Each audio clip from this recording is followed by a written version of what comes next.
Question on ethics. According to the IMA Statement of Ethical Professional Practice, members has the responsibility to recognize professional limitation. If you have a certain limitation, you should be open. You should communicate this limitation to the senior management. Under which standard of ethical conduct would this responsibility be included?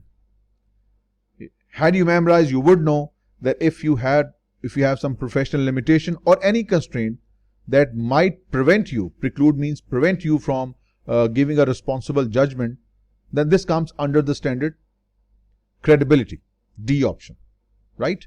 So you need to learn. That's why when I say you need to memorize the entire content of IMA Statement of Ethical Professional Practice Standards. That's what I mean. If you know exactly that I have memorized limitation and constraint, they are discussed in credibility, you will be absolutely sure that it has to be credibility. See, the memorization will help you distinguish between the options given. D is the answer.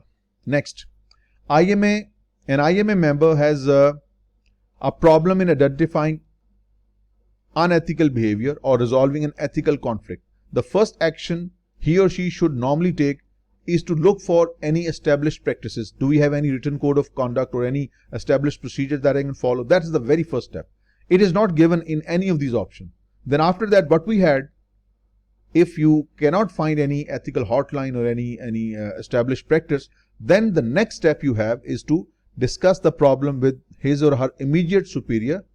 But the condition is that his superior must not be involved in this unethical behavior, right?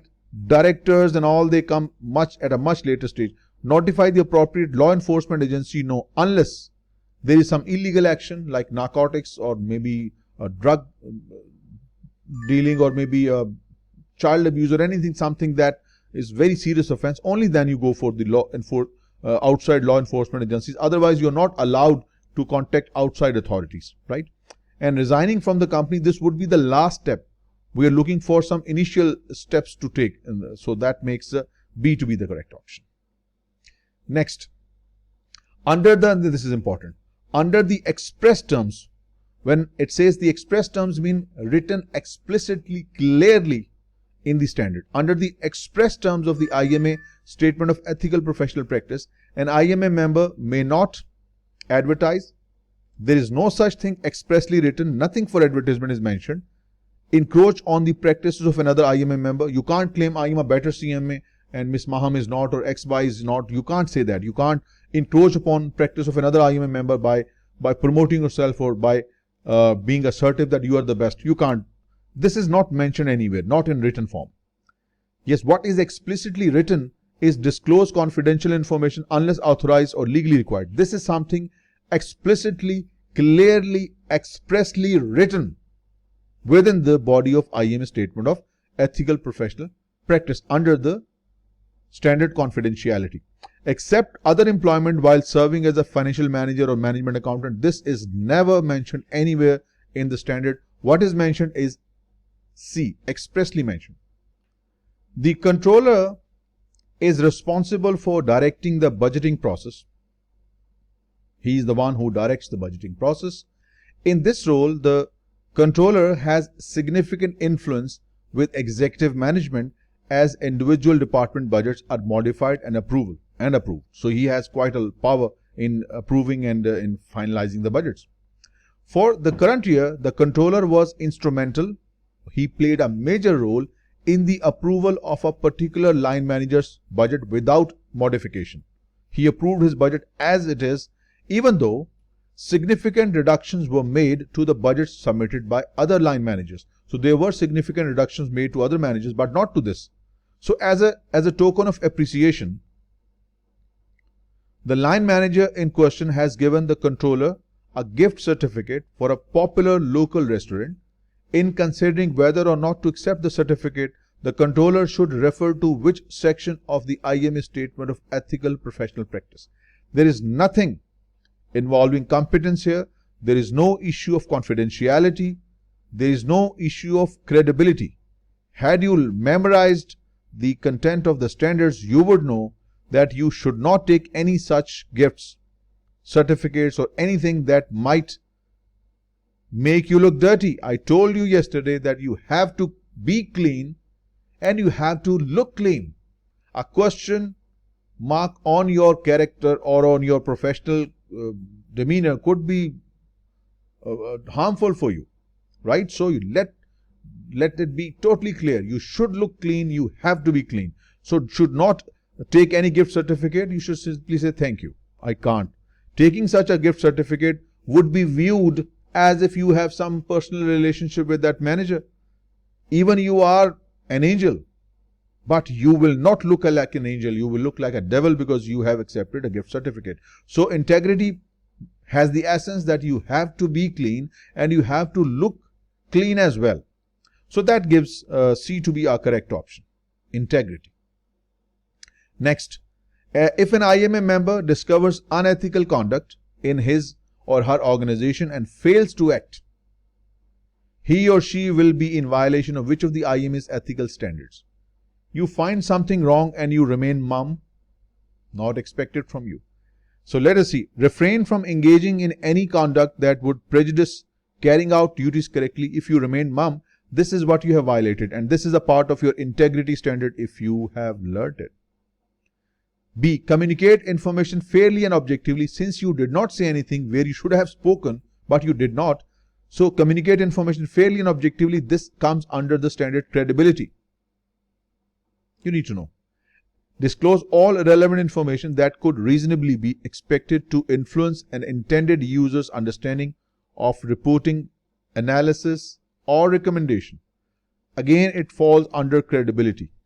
And all these have been violated when you remain mum. You do not act where you should have acted. So you have violated all the above. You have violated integrity and the credibility in B and C. So D is the right option.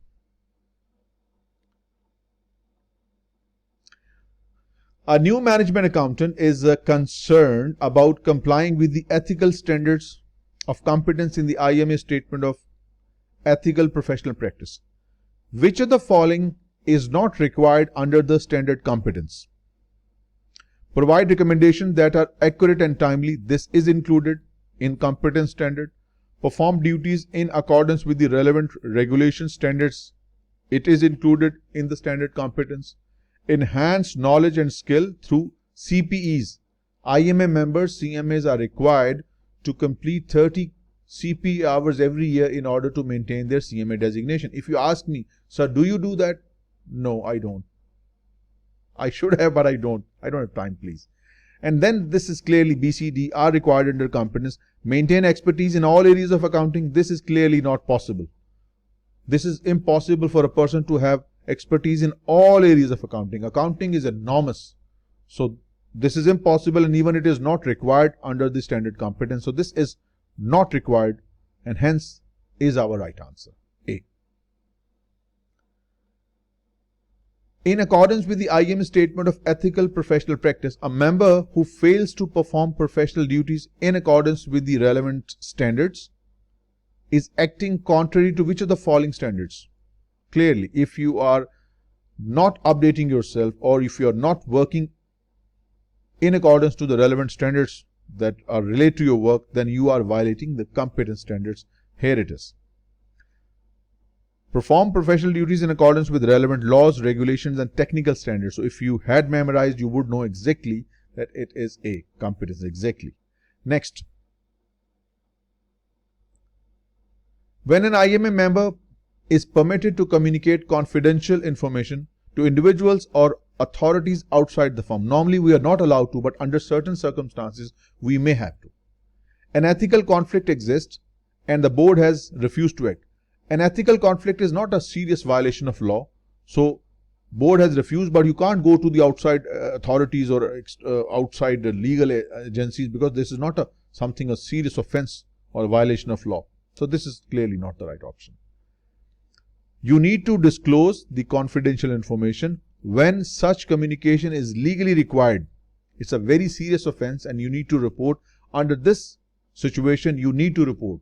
When the court asks you to, there's a word called subpoena. I hope I'm spelling it correctly maybe. So when the court asks you to disclose, the court asks you to speak, you speak. Even it might be something very confidential for your company. You speak. You have to. So this is true. This is the correct option. B is the right option. The IMA member knowingly communicates the information indirectly through a subordinate. You can't. Even yourself or through subordinate, you cannot disclose confidential information. Only when it is legally required, when the court asks you to. An officer at the IMA member's bank has requested information on a transaction that could influence the firm's stock price. Never. This is very wrong. You can't disclose this information even to an IMA member who is in bank, because this would mean insider trading. So B is the right option. Alright. The IMA Statement of Ethical Professional Practice requires an IMA member to follow the established policies of the organization when faced with an ethical conflict. If these policies, established procedures do not resolve the conflict, what you should do?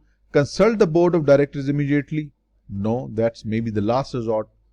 Discuss the problem with the immediate superior if he is involved.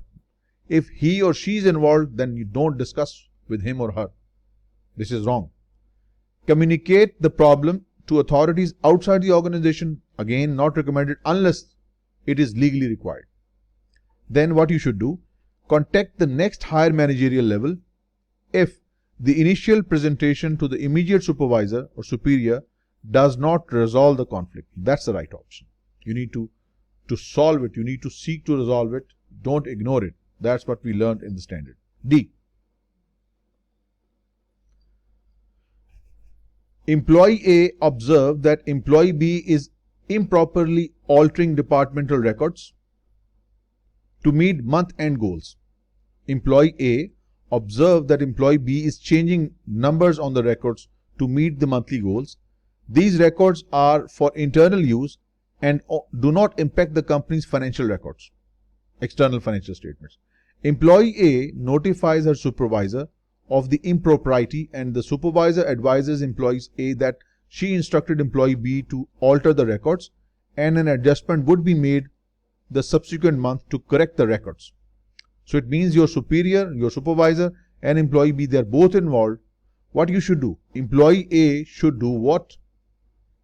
Advise the supervisor that her behavior was unethical. You are wrong. You are bad. Don't do that. And do not communicate the impropriety any further. This is not a right approach. You take a fight with your senior and then you just do nothing. This is not the right approach. First step, follow the organization's established procedure on the resolution of such a conflict. If no such established procedure exists, then you should consult someone a step higher than your supervisor. That's what we have learned. So B is the right option at the moment. Do nothing. No, you have to do something. You need to seek a solution. Communicate the unethical behavior to external authorities. This is not a cognizable offense under the eye of law. So this is something not something that you need to report to outside legal authority. So this is incorrect. B is the right option. A new accounting clerk at a firm that had recently terminated several employees due to budgetary cutbacks accidentally viewed a supervisor's bi-weekly paycheck. Not realizing that the paycheck included an annual bonus, the accounting clerk erroneously multiplied the gross pay by 26. 26 because bi-weekly means you get it after 2 weeks. So if a check is paid after 2 weeks, there are 52 weeks in a year. Since it's a bi-weekly check, so you're going to multiply 52 by 2, 26 times the amount. So what he did, he took the amount on the check and multiplied with the 26 to get his annual salary. So not realizing that the paycheck included an annual bonus, the accounting clerk erroneously multiplied the amount on the check by 26 to find the annual earnings. The accounting clerk was amazed that this supervisor appeared to earn more than twice the local average for employees in an accounting supervisory position. The accounting clerk discussed this situation, confidential information, with a friend, and that friend, a recently terminated employee of the company who now worked for a local newspaper. See, he had his grudge, he had his grievances.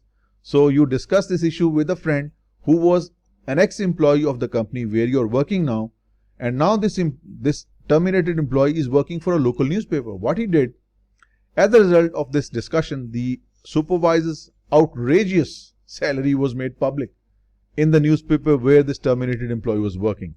Which of the following standards of IMA statement of ethical professional practice did the accounting clerk violate? Clearly violated confidentiality. He should not have disclosed this information.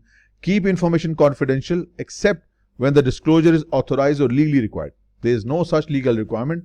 Hence, the confidentiality standard has been violated.